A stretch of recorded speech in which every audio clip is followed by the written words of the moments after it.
Halo, jumpa lagi dengan saya Joyce Anekerantung. Kita bertemu di mata kuliah Psikologi Pendidikan Agama Kristen. Ya, baik, kita akan masuk pada dasar-dasar psikologi pendidikan agama Kristen. Yang pertama adalah kita akan membahas tentang bagaimana studi psikologi dalam pendidikan agama Kristen. Di mana kalau kita bicara dasar-dasar psikologi pendidikan agama Kristen, tentu saja ada 3 hal yang sangat penting. Yang pertama, kita bicara soal manusia, di mana manusia itu adalah sebagai makhluk psikologis, tetapi siapakah manusia itu? Tentu saja ini tidak terlepas bahwa manusia itu adalah ciptaan Tuhan. Kemudian manusia itu adalah suatu subjek atau pelaku pendidikan dan pembelajaran, ya, di mana dia adalah makhluk sosial yang memiliki aspek-aspek dalam kehidupannya, mulai dari mind atau pikiran, kemudian bagaimana dia juga memiliki emosi atau perasaan, dan juga will atau kehendak. Di mana suasana pikiran dan emosi akan mempengaruhi perilaku atau behavior dari manusia itu sendiri. Nah, inilah yang akan menjadi garis lingkar yang dimiliki oleh manusia itu sebagai makhluk psikologi. Nah, kita akan masuk pada bagaimana studi tentang psikologi atau studi psikologi yang merupakan salah satu landasan atau fondasi dari pendidikan agama Kristen. Jadi kalau kita lihat, pelajari dari buku Robert Pasmino, dia mau menyampaikan bahwa fondasi pendidikan agama Kristen yang dimulai dari fondasi Alkitabiah, ya, di situ juga mau menyampaikan bahwa ada fondasi-fondasi yang lain yang turut juga mempengaruhi dalam fondasi psikologis, yakni fondasi teologis, fondasi filosofis, fondasi historis, fondasi sosiologis, dan juga fondasi kurikulum. Bersama-sama dengan itu juga ada fondasi psikologis. Jadi kita tidak bisa berbicara mengenai aspek pendidikan agama Kristen terlepas dari fondasi-fondasi yang tadi. Jadi semua fondasi-fondasi ini akan menjadi dasar untuk membangun pendidikan agama Kristen yang di dalamnya adalah fondasi psikologis. Ada 2 hal penting untuk mempelajari psikologi. Yang pertama adalah bagaimana aspek ilmu pengetahuan, dan yang kedua adalah mempelajari tingkah laku. Di dalam aspek ilmu pengetahuan, kita harus benar-benar mengikuti ilmu pengetahuan untuk mendapatkan jawaban-jawaban atas pertanyaan-pertanyaan yang timbul atau yang muncul atau yang ada di dalam kehidupan manusia dan di sekitar kehidupan manusia. Nah, data-data ini harus diperoleh secara sistematis melalui observasi, melalui eksperimen, melalui metode-metode ilmiah yang harus ada. Dan kemudian data tersebut harus dianalisa dalam usahanya untuk mengembangkan menjadi suatu teori atau mengembangkan dalam teori. Nah, psikologi juga merupakan suatu ilmu terapan. Jadi penerapan psikologi dalam kehidupan manusia merupakan suatu seni yang memerlukan pengalaman dan latihan. Misalnya, pengetahuan tentang psikologi perkembangan itu dapat digunakan untuk mengatasi masalah yang berkaitan dengan misalkan masalah-masalah pubertas, masalah-masalah perkembangan kehidupan manusia. Jadi pengetahuan ini adalah bagaimana mau meningkatkan kecerdasan guna juga dalam proses belajar, dalam proses ajar belajar. Selanjutnya, aspek yang berikutnya adalah bagaimana mempelajari tingkah laku.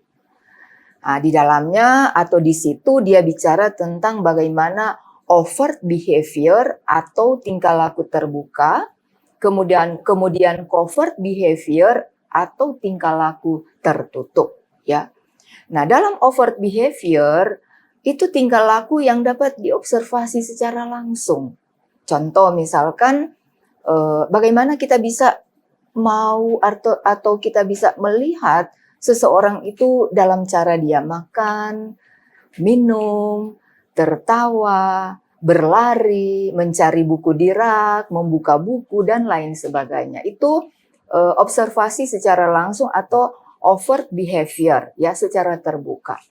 Kemudian yang berikutnya adalah covert behavior atau tertutup, ya, di mana tingkah laku yang tidak dapat diobservasi secara umum. Apa saja tingkah laku yang tidak dapat diobservasi secara langsung? Ya, perasaan, sikap, pemikiran, dan proses mental. Contoh tingkah laku tertutup adalah bagaimana manusia itu berpikir, bagaimana manusia itu mengingat, berfantasi, persepsi, ya. Bagaimana dia juga ada tidaknya motivasi, ya. Kemudian juga bagaimana juga sikap-sikap seseorang. Itu adalah tingkah laku yang tidak dapat diobservasi secara langsung. Tidak seperti yang tadi, yang bisa diobservasi secara langsung. Misalkan kita bisa mengetahui secara langsung seseorang itu bagaimana dia makan, minum, berlari, dan seterusnya. Tapi kalau bicara soal misalkan dia melamun, dia mengingat, berfantasi, persepsi seseorang, itu kita tidak bisa secara langsung untuk mengobservasi orang tersebut. Selanjutnya, dalam psikologi pendidikan yang adalah sebagai suatu disiplin ilmu, itu harus memiliki 3 syarat utama. Apa saja itu? Yang pertama adalah dia harus memiliki objek. Kemudian yang kedua harus ada metode. Metodenya apa? Kemudian yang ketiga adalah harus tersistematis atau dia harus tersistematis atau sistematikanya itu harus ada. Sehingga ini akan terukur, terarah. Nah, kalau bicara objek, ya, objek itu adalah materia psikologi pendidikan yang merupakan suatu penghayatan dan atau akan tingkah laku manusia. Objek forma adalah psikologi pendidikan ini adalah aspek studi tentang human behavior dan human relationship dalam bidang atau dari sudut tinjauan kependidikan. Konkretnya adalah suatu proses membimbing, mengajar, dan melatih anak dalam dunia pendidikan. Kemudian metode. Metode yang digunakan dalam psikologi pendidikan itu tidak jauh berbeda dengan psikologi-psikologi lainnya. Hanya lebih diarahkan pada upaya peningkatan kemampuan guru atau kemampuan pendidik dalam proses pendidikan dan pengajaran. Pada dasarnya, metode itu meliputi suatu usaha untuk mengumpulkan data, pengolahannya, sampai pada menyimpulkannya. Ada beberapa metode yang bisa dipakai, ya. Nanti juga para mahasiswa bisa mempelajari lebih detail, tetapi saya hanya memberikan untuk poin-poinnya saja, ya, untuk metode-metodenya tersebut. Yang pertama yang pertama adalah metode observasi, kemudian metode survei, kemudian metode eksperimen dan tes, kemudian metode kuesioner dan interview, kemudian metode studi kasus, metode sosiometri, metode statistik, metode bagaimana penelaahan riwayat kasus. Ya, itu adalah metode-metode yang bisa kita gunakan ya untuk studi psikologi pendidikan agama Kristen ini. Nah, selanjutnya yang ketiga, syarat yang ketiga yang harus ada dalam studi psikologi pendidikan agama Kristen adalah harus sistematika. Kenapa? Karena mengingat psikologi pendidikan merupakan ilmu yang memusatkan dirinya pada penemuan dan aplikasi prinsip dan teknik psikologi ke dalam pendidikan, maka ruang lingkup psikologi pendidikan mencakup topik-topik yang erat hubungannya dengan pendidikan agama Kristen. Jadi saya bisa menggambarkan ya dalam perkuliahan kita sepanjang satu semester ini, sistematika ini yang kita harus pakai, sistematika psikologi pendidikan agama Kristen adalah yang pertama, sementara kita dalam pembahasan ini adalah dasar-dasar psikologi pendidikan agama Kristen. Kemudian selanjutnya adalah konsep manusia menurut psikologi dalam dan Alkitab. Kemudian yang ketiga adalah psikologi PAK dalam motivasi dan dinamika perilaku manusia. Kemudian psikologi PAK dalam intensitas guru untuk meningkatkan motivasi belajar siswa. Kemudian psikologi PAK dalam menciptakan lingkungan pembelajaran yang efektif. Kemudian psikologi PAK dalam menciptakan ruang kelas yang berkarakter. Kemudian psikologi PAK dalam pendidikan karakter untuk mengembangkan nilai-nilai, integritas dan kebajikan-kebajikan penting. Kemudian psikologi PAK dalam keluarga yang berkarakter. Kemudian psikologi PAK bagi remaja dan pemuda. Kemudian psikologi PAK bagi suami istri, pernikahan dan keluarga. Kemudian psikologi PAK bagi usia lanjut. Kemudian psikologi PAK dalam berbagai masalah-masalah yang relevan, baik di gereja, keluarga, sekolah, bahkan masyarakat.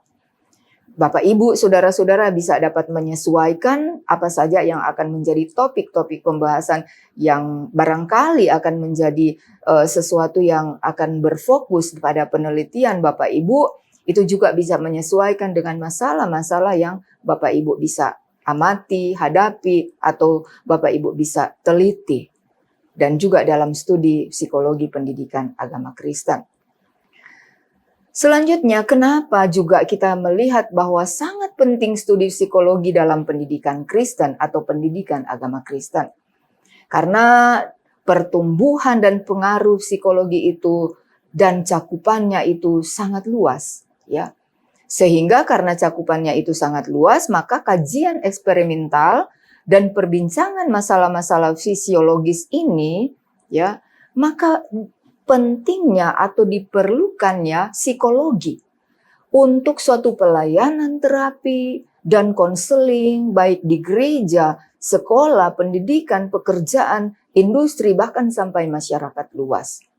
Konsep Kristen tentang manusia itu adalah sesuatu yang sangat holistik.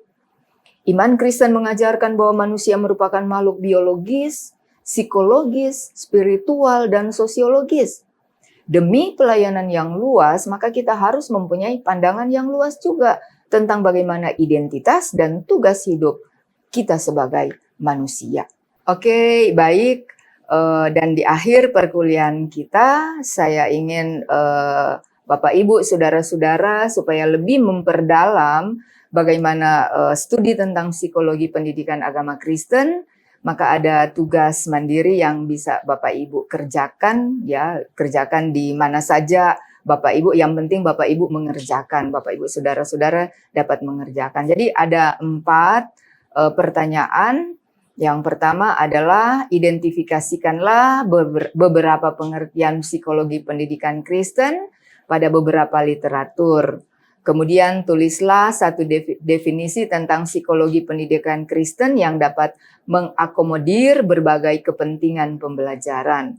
Kemudian yang kedua, telusurilah beberapa website yang berbicara tentang psikologi pendidikan Kristen. Jadi silakan saudara-saudara dapat menemukan hal-hal apa yang terbaru yang berkaitan dengan psikologi pendidikan Kristen.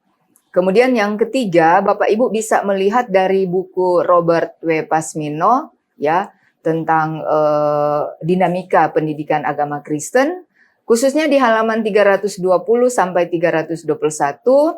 Nah, Bapak Ibu, saudara-saudara bisa membuat pemetaan tentang posisi Anda ya terkait isu-isu teoritis dari Levin tentang psikologi perkembangan dan juga bagaimana teologisnya ya yang Bapak Ibu bisa juga melihat dan bisa Bapak Ibu kait-kaitkan itu.